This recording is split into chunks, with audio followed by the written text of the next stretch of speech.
4 देवरानियों में मिला गरीब बहू को बहन जैसा प्यार। बरसात का समय था। शाम के टाइम छत से पानी टपक रहा था और संध्या ने घर गीला न होने की वजह से पुराने स्टील के बर्तन जमीन पर रख दिए थे जिनमें पानी की बूंदें गिर रही थी।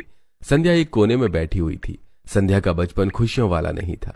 जब वो 8 साल की थी तो उसकी माँ की मृत्यु हो गई थी। अब लोग उसके पापा को बोलते हैं, भाई तेरी उम्र अभी इतनी नहीं है, तुझे भी हमसफर की जरूरत है और तेरी लड़की की परवरिश करने के लिए भी औरत की जरूरत है। इस वजह से उसके पापा ने दूसरी शादी कर दी थी। लेकिन उसकी सौतेली माँ कमला ने कभी भी उसे अपनी बेटी नहीं समझा। उसकी एक सौतेली बहन रुचि भी थी। वो भी उसे न बहनों की तरह प्यार करती थी, न उसे अपनी बहन मानती थी। संध्या ने अपनी पुरानी सिलाई मशीन पर रंग बिरंगे कपड़े का टुकड़ा रखा ही था कि तभी, अरे संध्या, ये सुई धागे में फिर उलझ गई। जरा आटा गूंथ दे, मेहमान आने वाले हैं। ये सब बाद में कर लेना। माँ बस 5 मिनट में करती हूँ। ये डिजाइन पूरा कर लूँ, फिर बाकी सारे काम भी कर दूंगी। 5 मिनट? तेरे 5 मिनट में तो घर के सारे काम लटक जाएंगे। छोड़ ये बेकार का शौक और घर के कामों पर ध्यान दे। पता नहीं क्या फालतू के काम में लगी रहती है। संध्या उदास हो जाती है। उसने धीरे से कपड़ा मशीन से हटाया और आटे की परात उठाई और खाना बनाने लग गई।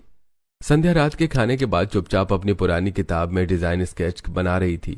तभी उसकी सौतेली बहन रूपा आ जाती है। ओह मैडम, पढ़ाई भी करेंगी अब? ये सब तेरे बस का नहीं है। और वैसे भी माँ तो तुझे इस घर से भगाने की फिराक में है। फिर ये पढ़ाई लिखाई क्यों करनी? मैं बस सिलाई के पैटर्न देख रही थी। मैंने तुम्हारी कॉपी किताब नहीं छेड़ी और मैं कोई पढ़ाई नहीं कर रही हूँ। घर के काम छोड़कर ये सब करेगी, फिर माँ खाना नहीं देंगी तो कहेगी भूखी हूँ। उठ, रसोई में जाकर बर्तन धो ले अगर खाना चाहिए, वरना जो मर्जी वो कर। मैं तो बस सलाह दे रही थी। संध्या ने दुखी मन से किताब बंद कर दी। अगली सुबह संध्या दूध लेने जा रही थी, तभी रूपा ने जानबूझकर उसके हाथ से लोटा गिरा दिया। देखा संध्या, कुछ काम आता ही नहीं, तुझसे हर काम बिगाड़ देती है तू। संध्या, रोज कोई ना कोई गड़बड़ करती है तू। सिलाई विलाई का सपना देखती है, पहले ठीक से घर चलाना सीख ले। माँ इसे कपड़े सिलने दो ना। घर के पुराने फटे कपड़े सिलकर खुद ही पहन लेगी। इसके बेकार कपड़े भी कुछ इस्तेमाल में आ जाएंगे। संध्या ने चुपचाप लोटा उठाया, आंसू रोकते हुए बाहर निकल गई। लेकिन उसकी आंखों में अब भी सिलाई का सपना चमक रहा था, मगर उसे समझने वाला कोई नहीं था।